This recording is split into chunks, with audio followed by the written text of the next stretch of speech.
El Señor se acuerda eternamente de su alianza. Cuánta necesidad tenemos de repetir esta gran verdad una y otra vez. Lo que equivale a decir, Dios es fiel, Dios no cambia, Dios no se acomoda de acuerdo a la realidad. Dios es fiel, Dios permanece y en Él nos apoyamos. Entonces, esto me parece como el primer gran regalo de la palabra, de la riqueza de la palabra de este día. En segundo lugar, continuamos avanzando con estas enseñanzas que Pablo pretende dejarle a estos cristianos de Galacia, decíamos como muy imbuidos por las tendencias propias de los judíos que se habían convertido, pero que querían volver a hacer priorizar la fuerza del peso de la ley por sobre la acción de la gracia. Entonces Pablo va a insistir una y otra vez buscando distintos ejes, hoy concretamente, para hacerles ver que en realidad lo importante no es quedar separados en la fría letra de la ley y su cumplimiento, porque eso no salva, sino en el encuentro personal con Jesucristo el Señor y su fuerza, la fuerza de esa gracia actuante. Por allí va la cosa. Entonces, hoy va a poner como ejemplo a Abraham y va a aprovechar esta gran figura a la que veneraba el judaísmo para traerla precisamente para hacerles ver que lo que Dios vio en Abraham no fue la maravilla de sus obras, sino la respuesta desde la fe, porque Abraham había sido elegido cuando era pagano y él respondió obedientemente. Se dejó fiar y sus obras respondieron a la fe. No es primero la obra y luego la fe. Entonces, allí una gran enseñanza, ¿verdad? Nosotros podríamos decir hoy, en una mirada más simple y contemporánea, ¿no es cierto?, ¿en qué nos apoyamos? ¿En nuestros propios méritos o en la bondad de Dios? Lo que debemos buscar no es la tranquilidad de nuestra conciencia porque cumplimos lo que está mandado. Lo que nos hace verdaderamente felices y nos convierte en discípulos del Señor es estar abiertos a la acción de su gracia entre nosotros.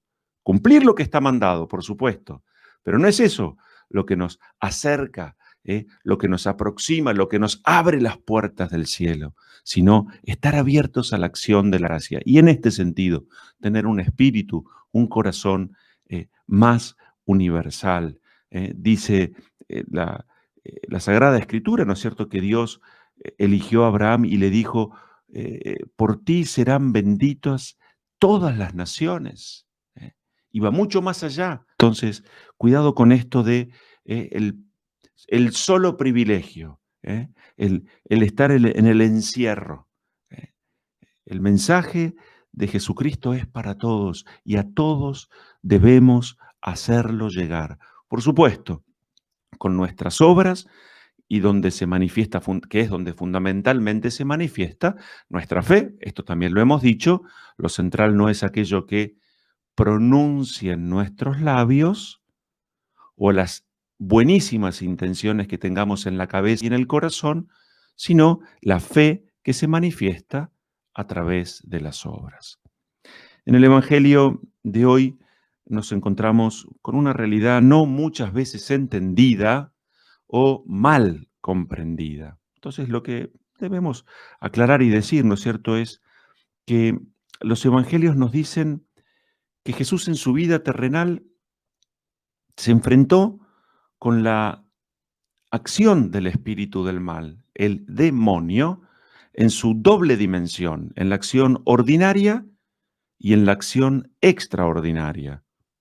Se enfrentó a la acción ordinaria enseñando a las personas el modo precisamente de vencer las seducciones de Satanás, pero además también sufriendo en carne propia la acción del tentador, como cuando Jesús sufrió, padeció el ser tentado en el desierto durante 40 días y 40 noches. Pero también Jesús enfrenta esta acción extraordinaria del maligno, socorriendo a las personas que padecían esta o que eran víctimas de esta acción del espíritu del mal, y lo hizo liberándolas mediante verdaderos exorcismos.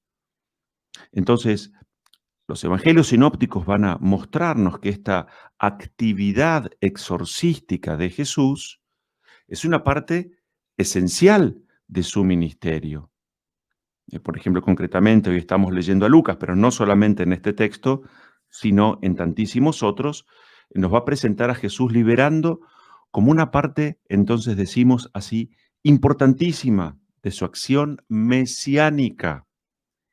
Los evangelios revelan claramente que la redención de Cristo no es solamente la liberación del hombre del pecado, sino también la liberación de la acción de las criaturas demoníacas. Concretamente en este evangelio hoy vemos cómo hay quienes se oponen a Jesús al punto de acusaciones ridículas, como la que acabamos de escuchar. ¿eh? Los enemigos de Jesús no quieren llegar a la conclusión más lógica, y acá es donde quiero detenerme principalmente. ¿Cuál es la conclusión más lógica? Es que el reino de Dios ha llegado a nosotros. Y Jesús manifiesta que el reino de Dios ha llegado en él, que es aquel que derrota al espíritu del mal, lo vence y también destruye la acción del maligno, que es el mal que se hace presente entre nosotros. En este sentido, vamos a decir que unos y otros, todos, estamos implicados en esta lucha contra el mal y contra el malo. ¿eh? Entonces, no podemos desconocer lo que Jesús hizo o reinterpretar o malinterpretar o dejar de interpretar lo que la realidad, la verdad del Evangelio nos enseña. Jesús ha derrotado a Satanás, al espíritu del mal.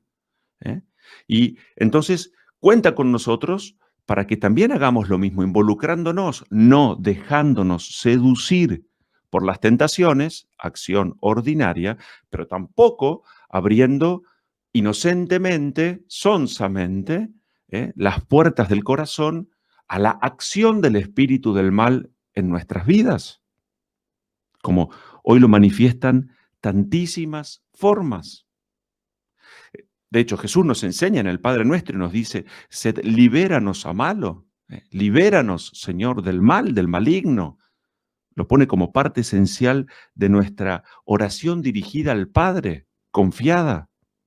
Y estamos llamados, como lo manifiesta el Evangelio en tantas oportunidades y ocasiones, a permanecer vigilantes, a estar atentos. Y frente a esta acción extraordinaria del espíritu del mal, no permanecer indiferentes, acá no pasa nada. O perezosos, vos hacés lo que quieras, yo hago lo que quiera. O estar tampoco muertos de miedo, porque tampoco se trata de esto. Pero las cosas en su lugar. Si Jesús presente entre nosotros el reino de Dios que ha llegado a nosotros, nos manifiesta que con su presencia, su persona, con sus acciones mesiánicas, derrota la acción ordinaria, tentaciones, y nos enseña cómo hacerlo, y la acción extraordinaria del demonio nos libera, donde no debemos confundir a Jesús que libera y a Jesús que sana. Son cosas, acciones mesiánicas de Jesús distintas. Y si acaso llega alguna sanación por medio de una liberación, también eso es posible. Entonces, Jesús libera. Por eso estamos rezando esta misa hoy pidiendo al Señor que libere a los cautivos. Cautivos de vicios, cautivos de la acción del mal en sus vidas, cautivos de la mentira, cautivos de la corrupción, cautivos del pecado, sí, pero también cautivos. Porque, por ejemplo, hay tantísimos cristianos perseguidos en el mundo, o verdaderos cristianos que están cautivos por esa acción extraordinaria del maligno. Por tanto, debemos nosotros rezar y pedir a Dios, no solo por nosotros, que nos libere del malo, del maligno, de esa presencia, ese ser personal pervertido y pervertidor que busca destruir la acción de Dios en nuestras vidas. Al enemigo hay que conocerlo, porque existe.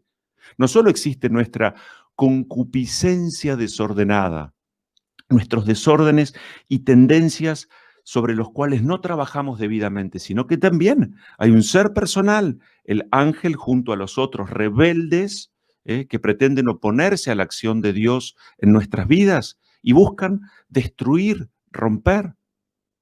Por eso, con mucha humildad, como hijos protegidos a quienes Dios nos quiere liberar, hoy nos vamos a poner en la mesa del altar con mucha confianza, pidiendo que nos libere del maligno y de todos los males.